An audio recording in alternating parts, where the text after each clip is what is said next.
Lots of people make money on the internet. The World Wide Web is a giant cash register in the sky. Ka-ching! Every minute of every day, a new millionaire is born, usually to another millionaire, but just as often to the proud owner of a blog about something you've never heard of. But when you do, you wished you'd thought of it first. And that's why you're here, because you missed the first wave. Heck, you missed the second one too.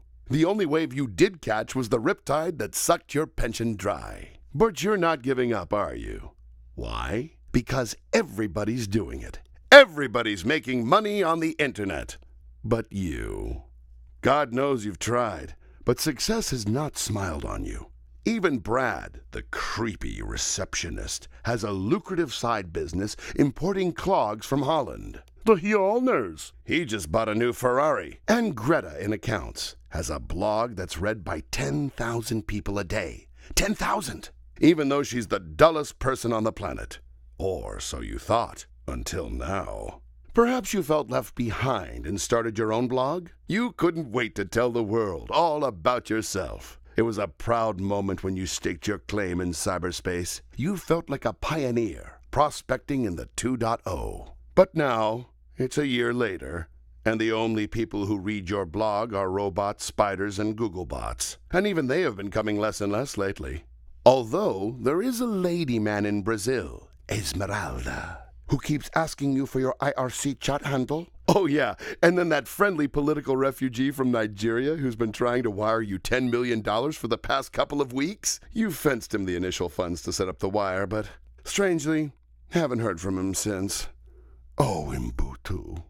Aw. Your grandmother says she likes your blog, but you never told her about it.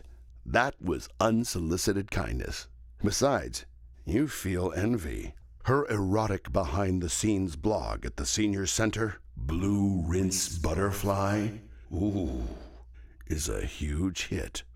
Even if the forbidden fruit is a dried apricot, she just landed a 6-figure publishing deal with Random House. No, your proud patch in the ether is just another place where dreams go to die. Perhaps you tried e-commerce, but it was an e-failure. Your garage is still full of unsold merchandise that you can't even give away. Buying snow globes in winter seemed like a clever idea at the time, but now your eBay store is a ghost town. Cue tumbleweeds. Frosty the Snowman has no friends. And you're stuck with thousands of paperweights and no greenback paper. Your partner thinks you're pathetic because all your friends are making good supplementary income from the net, while you're burning the midnight oil, managing a network of sites that nobody's interested in. Every few minutes you check your WordPress stats and Google Analytics dashboard, only to find that there are a few visitors from India and Iran who spent a whopping 2 seconds before bouncing off your homepage. Nobody has read your fascinating insights or recollections, anecdotes, jokes, none of it. The only organic traffic, apart from your colon, you've had this month is from the search term loser. You read several get-rich-quick manuals, but it's taken you a long time to get absolutely nowhere. Build it and they will come, you said to yourself. Well, they didn't. And what you built is now an albatross around your neck. And you're asking yourself, where did I go wrong? The truth is, the information superhighway is littered with roadkill like you. Only the fastest survive. Only the uber elite make a killing. In the first wave, idiots couldn't help making a fortune. In the second wave, smart people were good at taking money off idiots. Now, in the third wave, you're going to have to think smarter, better, faster to get to first place. Remember, there's more to life than the blog. Jeff Bezos didn't blog. He barely broke a sweat with world domination. Did Steve care about how many followers he had on Twitter? No. He could fart Twitter in an instant. And what about Zuckerberg? He's a cool cat. Not only did he fool hundreds of millions of people into thinking they needed his permission to communicate, he also made a killing in a dodgy IPO, bankrupting many of those same people. Now that's what I call chutzpah.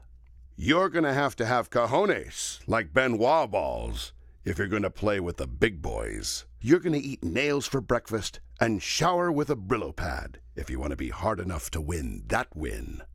Or do you?